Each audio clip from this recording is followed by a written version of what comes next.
One of the amazing things about the nighttime is that the nighttime is very special whether you're a believer or not. One of the things that psychologists often discuss is that nights are usually considered a spiritual time. So they talk about how usually people are more willing to share and they're usually more in touch with their feelings and their emotions at night. And this is why you see when people go out on dates and stuff like that, when do they usually go out? During the day or at night? So people are more likely to be in touch with their spiritual side and their feelings and their emotions. And what Islam does is that it takes advantage of this time. So while other people are busy doing other things, a believer takes that spiritual time and they take that emotional time and they devote it to their Lord. And one of the things that the scholars often talk about is that the night is a testimony of a person's love. So whatever a person loves, you'll see that they'll usually devote their night to that. So if a person's only concern in life is to have fun and party and maximize pleasure, they'll spend their night trying to do that. If a person's concern is their afterlife and their love for Allah, then they'll spend their night in concern about their akhirah. And they'll spend their night devoted to Allah Azza wa Jal. As Allah Azza wa Jal said, وَالَّذِينَ آمَنُوا أَشَدُّ حُبًّا لِلَّهِ, that those who believe, they're stronger in their love for Allah Azza wa Jal. It's no secret, it's no surprise that our ummah today, our nation today, is not doing too well. And I hate to be negative, I hate to be negative about issues, but this is just a reality. And the point isn't for us to become depressed and say we're a goner and there's nothing we can do. The point is, how do we bring ourselves out of this situation, and how do we become like the companions radiallahu ta'ala anhum? And this is why one of the things that is often said by the classical scholars and even scholars of our time is that if we want to rectify this ummah, if we really, really care about this ummah, we really want to change this ummah, then we will not be able to do it except that which changed the beginning of this ummah. Meaning, if we really care, we really want the ummah to progress.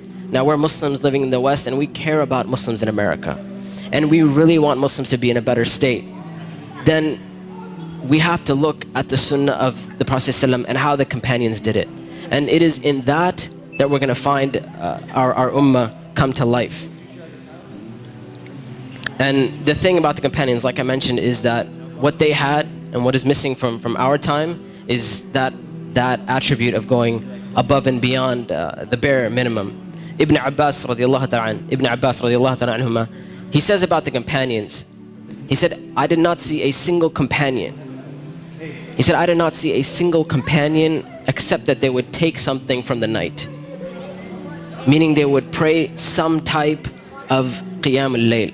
And one of the most oft questions I get from young people is, you know what, my iman is just not doing too well. Like, I have a dip in my iman and I just don't feel it anymore. Or a lot of times people who start practicing Islam, they'll have this iman high and they're doing really, really well, and then a time will come where they'll be like, it just doesn't feel the same anymore. Or a lot of times reverts and converts will say, when I first became Muslim, it was the most amazing experience of my life, and I want that back. I want that experience back. And one of the first questions I ask these people is, how is your connection with Allah? How is your qiyam al-layl? When was the last time you got up in the middle of the night or in the last third of the night to pray to your Lord? And if the answer usually is, well, I don't really do that. I mean, I just try to do my 5 daily prayers. I'm just happy if I can get that in. And I tell them, I say, listen, if you're cutting off your connection with Allah, how are you going to get better? You can't expect your iman to just get fixed all of a sudden on its own. It's not going to happen. You have to take steps for you to become a better Muslim. You have to take steps to reach that level of iman. When it comes to qiyam al-layl, one of the advices I often give, and I give this advice because this was the advice given to me by my teachers, is if you want to pray qiyam al-layl, all you have to do is just try it. And I'm not talking about spending a third of the night praying or half of the night praying. I'm saying get up 10 minutes before Fajr. Just 10 minutes before Fajr. And we know the Prophet ﷺ told us that it is the last third of the night where Allah Azza wa Jal comes down to the lowest parts of the heaven and He asks, He says, which one of my servants is seeking my forgiveness that I may forgive them? And which one of my servants is seeking my mercy that I may be merciful for them? Which one of my servants is asking of me that I may give to them? And that third of the night is still there in the last 10 minutes before Fajr. So all I'm saying is wake up 10 minutes before Fajr. Not an hour, not 2 hours before Fajr, 10 minutes before Fajr. And try and pray Qiyamul Layl and experience this amazing spiritual nature that Allah Azza wa Jal has given us, this blessing that Allah Azza wa Jal has given us. And when you get up in the night, number one, you'll see your heart transform. You'll feel your heart unlike you've ever felt it before. And I know a lot of us, and this is a problem which is very, very common, where we look at Islam and all we see is a bunch of things we have to do. And we're missing that spiritual side of Islam. We're missing that connection with Allah and our Creator.